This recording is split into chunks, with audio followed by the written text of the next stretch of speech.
말씀 여러분 안녕하세요. 하루 5분 하나님의 말씀에 심기는 매일 성경 묵상의 시간입니다. 오늘 우리가 함께 묵상할 본문은 창세기 9장 1절부터 17절까지입니다. 우리가 함께 살펴보지는 않았지만 지난 토요일과 주일 본문 속에는 하나님께서 물로 세상을 심판하신 사건이 기록되어 있었습니다. 하나님은 그분을 떠나 무법천지가 되고 또 죄악으로 관영하게 된 세상을 바라보시며 슬퍼하셨죠. 사람을 지으신 것을 한탄하시며 후회하셨습니다. 결국 하나님은 홍수로 세상을 멸하셨습니다. 땅에 있는 모든 호흡 있는 생명들이 바로 이 홍수를 통해 멸절을 당하게 되죠. 그러나 노아만은 은혜를 입었습니다. 하나님은 노아 한 사람에게 은혜를 주시고 그로 하여금 방주를 짓게 하신 다음에 그를 통하여 그의 가족과 또 땅의 몇몇 피조물들이 구원을 받게 하십니다. 오늘 본문은 그 다음에 이어지는 내용인데요. 하나님은 그러한 심판이 있은 다음에 노아에게 새로운 언약을 맺어 주셨죠. 어떤 내용이 있는지를 함께 살펴보겠습니다. 먼저 하나님은 어떤 분이신지를 우리가 두 가지 정도로 정리해 보죠. 첫 번째로 오늘 본문이 증거하는 하나님은 사람을 구속하시고 다시 그에게 사명을 주시는 분입니다. 비록 세상이 범죄하였지만 하나님은 노아와 그의 자손들을 구원하셨습니다. 그리고 다시 그들에게 복을 주시며 이렇게 말씀하셨죠. 생육하고 번성하여 땅에 충만하여라. 이 명령은 본래 하나님께서 아담에게 주셨던 사명입니다. 비록 사람이 범죄하였으나 하나님은 그 사명을 거두어 가지 않으시고 여전히 노아와 그의 자손들을 통해서 사람에게 맡겨주신 것이죠. 바로 이러한 하나님의 은혜가 있기 때문에 사람은 여전히 생육하고 번성하고 땅에 편만하며 거기에서 번성할 수 있었습니다. 또 성경이 말하는 하나님은 우리를 위해 친히 언약을 맺어주시고 그 언약을 기억하시며 우리를 향한 심판을 거두어 가시는 분이죠. 하나님은 노아에게 다시는 내가 물로 너희를 심판하지 않겠다라고 맹세하시며 그분의 언약을 상징하는 표로서 무지개를 하늘 위에 걸어 두십니다. 비가 내린 다음에 무지개가 나타나는 것을 보시면 그분의 언약을 기억하시고 세상을 향한 진노를 거두어 가겠다라고 말씀하신 거죠. 이 두 가지 하나님이 나중에 예수 그리스도를 통하여 더 확장이 됩니다.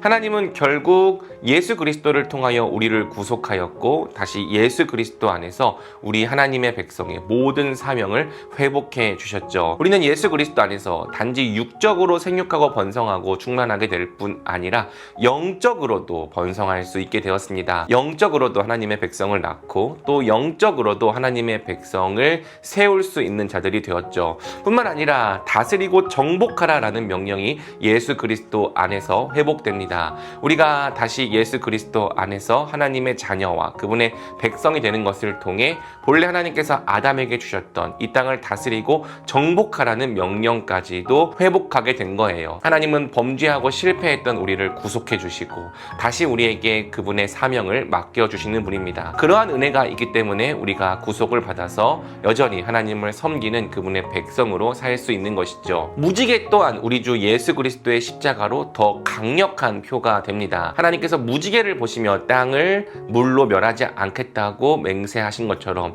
우리 주 예수 그리스도께서 지신 십자가를 보시며 우리를 더 이상 정죄하지 않으시겠다, 심판하지 않으시겠다 약속해 주신 것이죠. 심지어 우리 주 예수 그리스도의 십자가는 단지 물뿐만이 아니라 우리를 영원한 불지옥, 불심판으로부터 구원합니다. 우리 주 예수 그리스도의 십자가가 우리 앞에 있기 때문에 하나님은 더 이상 우리를 향해 진노하지 않으시고 우리에게 영원한 은혜와 또 생명을 허락해 주시는 것이죠. 바라기는 우리 주 예수 그리스도를 통해 완성된 이 언약을 우리가 다시 생각하고 깊이 묵상하면 좋겠습니다. 그분의 구속 때문에 우리가 하나님의 백성이 되어 그분을 섬기게 되었습니다. 그분의 십자가 때문에 오늘 우리를 향한 하나님의 모든 진노가 거두어지고 우리는 하나님께 사랑받는 자녀가 되었죠. 그 은혜를 기억하면서 오늘도 그분의 사랑과 은혜를 찬양하고 또 의지하는 자들이 되길 원합니다. 오늘 본문을 통해 우리가 순종해야 할 명령은 6절에서 발견할 수 있을 것 같습니다. 사람은 하나님의 형상대로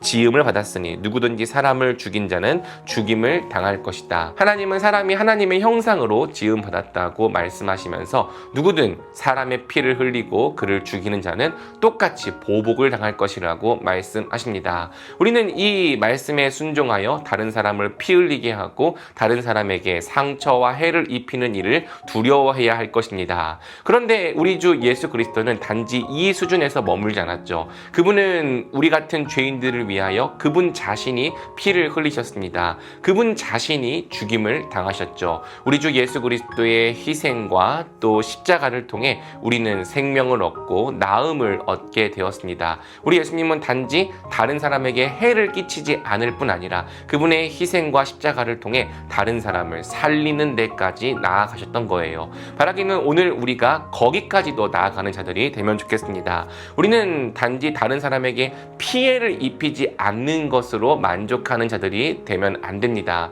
우리 예수님께서 보여주셨던 것처럼 우리의 희생을 통해 또는 우리의 낮아짐을 통해 다른 사람을 살리고 또 세워주고 또 이롭게 하는 일까지 감당해야 하는 것이죠. 하나님께서 오늘 우리에게 그러한 사명과 역할을 맡기셨습니다. 그렇다면 우리가 있는 곳 어디에서든지 우리의 희생과 우리의 낮아짐, 우리의 섬김을 통해 누군가를 살리고 누군가를 세우고 또 누군가를 구원하는 역할을 잘 감당하는 저와 여러분 되기를 주님의 이름으로 축복합니다. 오늘 말씀을 붙잡고 같이 기도로 나아갈까요? 기도하겠습니다. 사랑해 주님 감사합니다. 오늘 말씀을 통해서 하나님은 얼마나 은혜롭고 자비로우신 분인지를 다시 확인하게 됩니다.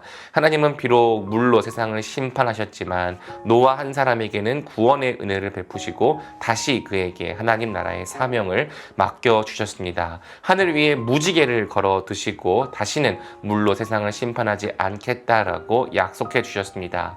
이 모든 약속이 우리 주 예수 그리스도 안에서 성취된 것을 우리가 보게 됩니다. 하나님은 죄인이었던 우리를 예수 그리스도 안에서 구원해 주시고 다시 우리에게 하나님의 자녀와 백성이라는 존귀한 신분을 허락해 주셨습니다. 하나님을 섬기고 하나님을 예배하며 하나님과 함께 세상을 다스린다고 하는 존귀한 사명도 회복해 주셨죠. 우리에게 맡겨진 이 존귀한 신분과 또 존귀한 사명을 감사히 여기며 우리가 기꺼이 그 사명을 기쁘게 감당하는 자들 되게 하여 주시옵소서. 또 우리를 죄로부터 구원하여 주신 예수 그리스도의 십자가를 생각하며 오늘도 그 은혜 안에 깊이 잠기는 우리가 되게 하여 주옵소서. 특별히 하나님께서 살인하지 말라고 명령하신 말씀을 확인했습니다. 우리 예수님은 단지 다른 사람을 죽이지 않는 것을 넘어 자신을 죽이심으로, 즉 희생을 통하여 다른 사람을 살리는 본까지 보여주셨죠. 우리도 예수님의 본을 따르기 원합니다. 누군가에게 해를 입히고 상처를 입히지 않는 것은 당연한 일입니다. 우리는 거기서 더 나아가 우리 예수님이 그러셨던 것처럼 우리의 낮아짐과 우리의 섬김, 우리의 희생을 통해 누군가를 세우고 살리고 구원하는 자들이 되게 하여 주옵소서. 오늘 우리를 통하여 누군가가 구원을 받고 또 생명을 얻게 되는 놀라운 역사를 허락하여 주시옵소서. 하나님께서 오늘도 저와 말씀이들의 삶을 지켜주시고 또 언약 안에서 복 주시기를 간절히 원하오며 이 모든 말씀 우리 주 예수 그리스도 이름으로 기도드립니다. 아멘.